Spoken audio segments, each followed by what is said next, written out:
আপনি একজন পীর সাহেব মানুষ, আপনার মতো দুশ্চরিত্র লোক হইতে পারেন, দ্বিমুখী লোক হইতে পারে নাকি পৃথিবীতে? যদি জোর থেকে বের হয়ে আপনি একটা সিরে ফাঁস হয়ে দেখাইতে পারেন। থু থু, তাবিজ ব্যবসায়ী কোথাকার, তাবিজ ব্যবসায়ী, ধর্ম ব্যবসায়ী, তোরা হচ্ছে বাংলাদেশের মধ্যে শ্রেষ্ঠ ধর্ম ব্যবসায়ী। এই জোটের জামাত বেঁধে সবাই সম্মিলিত যা পাইছে তার ডাবল পাইছেন আপনি। তারপরও আপনার মানে জর্দা খাওয়ার নেশাটা কাটতেছে না, তারপরও নেশা কাটে না আপনার এমন নেশা পাইছে। জোটের বাইরে যান আপনি।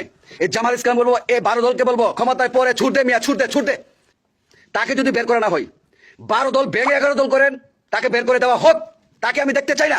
প্রথম থেকে আমি মনে করছি এটা বিশ্ব। একজন আলেমের শানে এমন জঘন্য উক্তি এবং জঘন্যভাবে অপমান করা, এটা আসলে কোনো মানুষের পক্ষে সম্ভব বলে আমার মনে হয় না।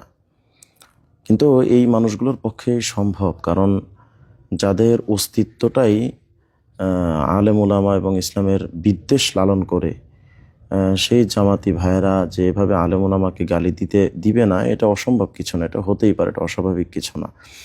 এরা তো শুধু আলেম ওলামাকে গালি দিয়েই ক্ষান্ত হয়নি, বরং এদের অতীত ইতিহাস যদি আপনি তালাশ করেন, তাহলে এরা বড় বড় আলেম ওলামার উপরে, বড় বড় মাদ্রাসার উপরে হামলা করা এদের নিত্যদিনের একটা সঙ্গী ছিল এবং তাদের একটা নিত্যদিনের কর্ম ছিল। যেমন আপনারা সকলে জানেন যে হাটহাজারী মাদ্রাসায় এরা হামলা করেছিল।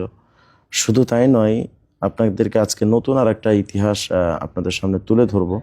আপনারা নিঃসন্দেহে সবাই কম বেশি জানেন যে আমাদের বর্তমান বাবুনগর মাদ্রাসা যিনি মুহতামিম হেফাজত ইসলামের আমির আল্লামা মুহিবুল্লাহ বাবুনগরী দামাত বারাকাতুম, হজরতের উপরেও তারা এই হামলা করেছিল। 19 বছর আগে আর বলি গেছিলি কথা লাগে আশা হলো ফজিলতের মাহফিল কিনে দিলেন। এই জলসারের গুলি গেছি বাবুর মাদ্রাসার গাছ 150 শিবিরের উপর রক্তার মুসলিম যারা ইসলামের নাম নেই, হাজার হাজার মুসলমানের কাফের বানা। আজকে তো অনেকে আপনারা এটা প্রশ্ন করেন যে বাবুনগীর হজরতে বার্ধক্য বয়সে তিনি কেন জামাতের বিরুদ্ধে এত লেগেছেন। এখন আমি যদি আপনাদেরকে প্রশ্ন করি, যেই লোকটাকে একসময় তার দিকে গুলি করা হয়েছিল জামাতের পক্ষ থেকে, সেই প্রতিবাদটা আপনারা কি আজও পর্যন্ত করেছেন? মনে হয় আপনাদের সেই সুযোগটা হয়নি।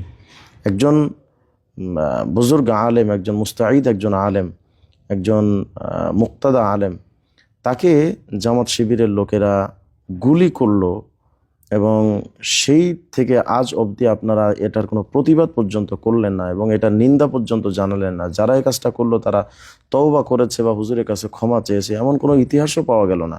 এখন মুহিবুল্লাহ বাবুনগরী দামাত বারাকাতুম যখন জামাতের ব্যাপারে মুখ খুলেছেন এবং তাদের বাস্তব রূপটা তো হুজুর জানেন, যে কারণেই এদের ব্যাপারে তিনি কোনো প্রতিবন্ধকতা ছাড়াই তিনি কথা বলে যাচ্ছেন। অথচ আপনারা এই সময় এসে হুজুরের বিরোধিতা করছেন। আপনাদের বিবেকে কি একটু নাড়া দেয় না? যে লোকটার উপরে গুলি পর্যন্ত জামাতের শিবিরের ছেলেরা করলো, আপনারা তাদের আজ পর্যন্ত কোনো প্রতিবাদ করলেন না। শুধু কি তাই, আপনারা দেখবেন আমাদের বাংলাদেশের একজন একসময়ের আলোচিত একজন বক্তা, আমাদের আব্দুল আল ফারুক ভাইয়ের বাবা তথা মাওলানা দিলওয়ার হোসেন সাইফি সাহেব দামাত বারাকাতুম, ওনার উপরে এই জামাত শিবির 92 বার হামলা করেছে। আমার গালের মধ্যে দেখেন এই কোপটা আমার গলার মধ্যে দিছিল, এটা হলো লম্বা ইতিহাস। তারপরে যে আমার কাঁধের মধ্যে দেখেন এখানে এই জমায়ের এই দাগটা কি জন্য? আল্লাহ আমাকে হেফাজত করছেন, কারণ আল্লাহ জেসে আবাদ করে ফির কোন উসে বরবাদ করে। আল্লাহ যাকে বাঁচায় রাখে আল্লাহ মারে কে। তার উপরে জামাত শিবির 92 বার হামলা করেছে, অথচ আজ পর্যন্ত আপনাদের থেকে এরকম কোনো ইতিহাস আমরা শুনতে পাই না যে আপনারা প্রতিবাদ করেছেন। এটা কি আরো বোঝাতে আপনাদেরকে আরো আমাদের সময় লাগবে?